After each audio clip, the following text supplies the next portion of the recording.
Anong mensahe ang kailangang marinig ng mga earth signs nowadays, within 1 week from now?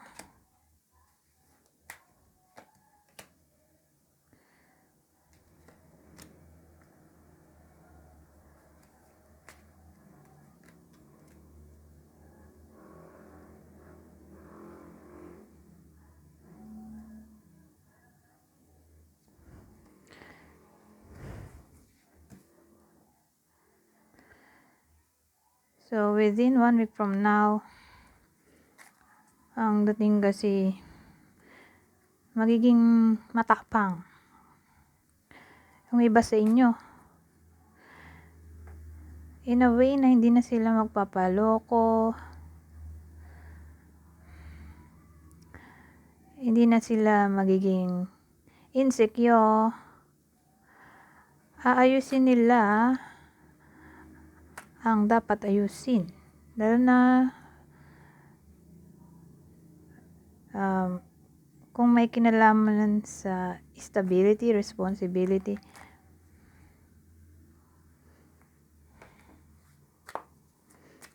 Wala namang ibang tao dito kundi kayo lang. Dito na tayo sa susunod.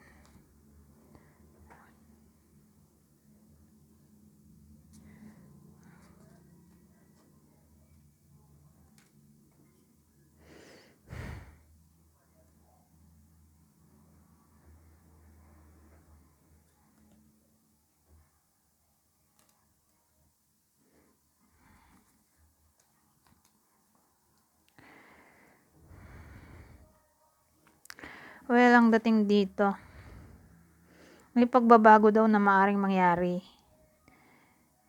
So, yung pagbabago pwedeng may kinalaman sa pagkakaayos. O pwedeng magbago na yung someone na sabihin nating rude. Rude sa iba sa inyo. O cruel. O abusive. Pero mentally. Mentally lang. O verbally. Someone na nasa malayo. Malayo sa iba sa inyo. Baka nga yung iba ay nasa abroad. Na parang yun nga. Rude. Sarcastic.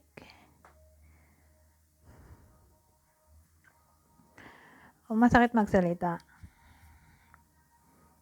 So, sino kaya tong may chance pa palang magbago?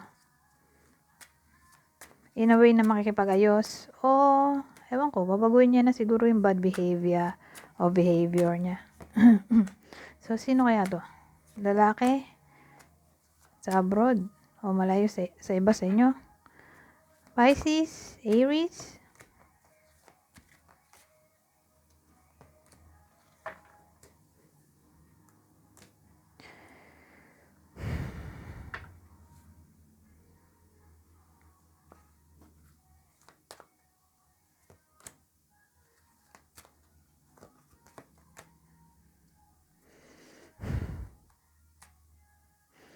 Well, ang dating kasi dito, may kinalaman to sa memory ng nakaraan o something na nangyari na parang pangit.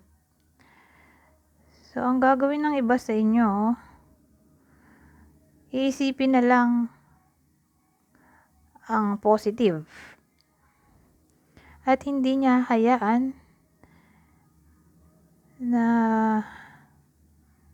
malugmok siya sa problema o hindi niya hahayaan na matalo siya sa kung ano man ang pinaglalaban niya o kaaway niya.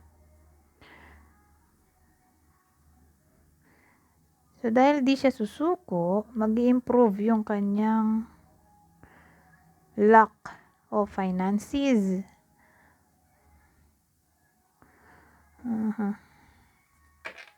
So, wala namang ibang tao dito kundi kayo lang. Pero kung may kaaway, ano kasi to may kinalaman sa pera o luck.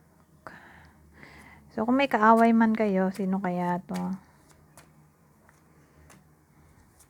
Scorpio, Libra. Kuha tayo ng ibang deck.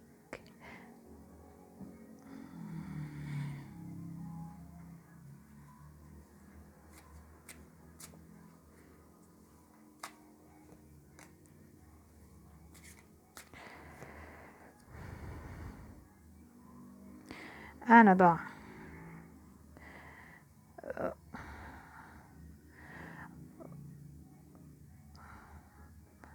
Well, ang dating dito may something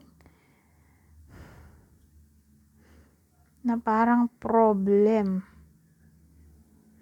At ang problem ay may kinalaman sa pagkawala ng something permanently sa buhay nyo. Mas maganda kung taro yung pang-clarify natin. Oh.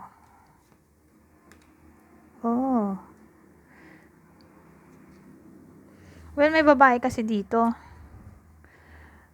Ayaw niyang makipagrelasyon o buuin ang relasyon. Parang nag-let go yung babae, kinat niya o binulok. So, sabihin nating ex to o new love interest na hindi niya type. So, ganyan. Hindi nabuo yung love kasi kinat nung babae. Siguro dahil toxic. Kasi hindi naman niya ikakat yan kung hindi toxic. So, sino kaya tong partner ng babaeng to? Okay, babaeng earth sign.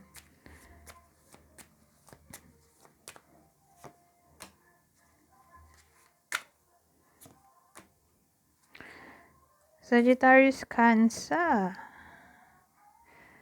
Wala tayo ibang deck pa ba? Huwag na, ito na lang.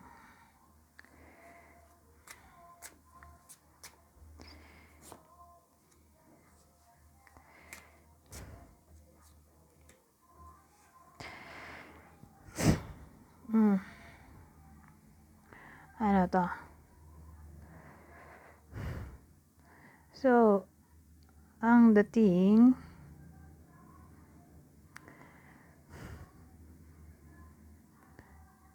bakit may dugo dito? May kailangang i-sacrifice. So, connected siguro to doon sa una.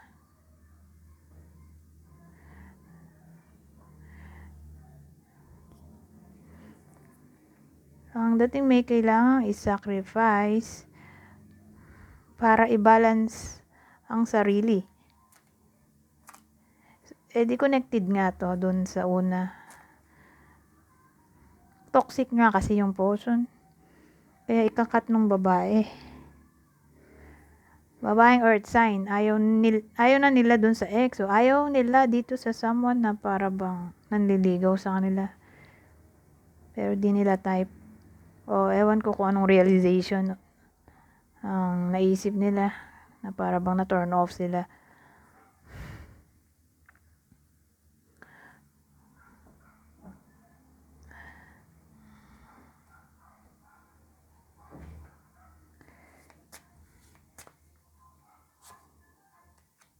Divine timing, a serendipitous event.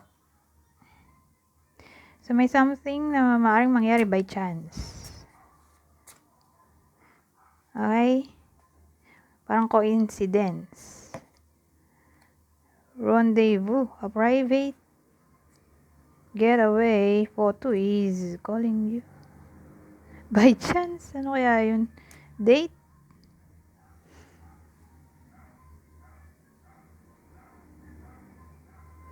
Ewan ko, for some reason, yung iba sa inyo, all of a sudden, ay magmi-meet somewhere.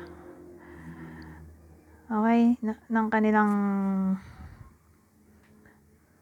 crush. Ewan ko, someone na parang important sa kanila ay mamimit nila somewhere by chance. Okay? O pwede rin namang yun nga, crush. Nag-meet sila nung crush. All of a sudden somewhere, sa concert o sa mall, who knows. Tapos, dahil nag-meet sila doon, by chance, walang plano. Hindi to kasi ito in-schedule. Ito naman coincidence. Pero kung di natin ilalagay yung rendezvous, At ito lang, private getaway photo is calling you. Tapos ito, serendipitous event. Ganun nga. Maaring may mamit yung iba sa inyo. Mamit nyo yung someone na parang important sa inyo. O palagay kayo doon sa taong yun. By chance. Pero kung ito lang, hindi natin to isasama. Ito lang. Di expect na natin na yung iba sa inyo ay may date. In-schedule na to. May maaring mangyaring date.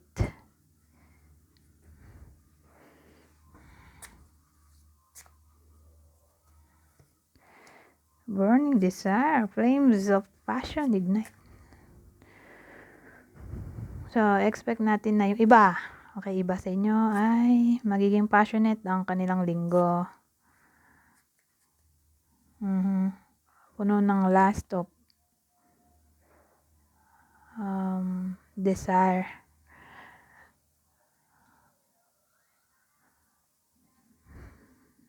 Na magkita. A burning desire Flames of passion ignite. More like lust kasi yan. Sexual chemistry. Anyways, hanggang dito na lang. Goodbye for now.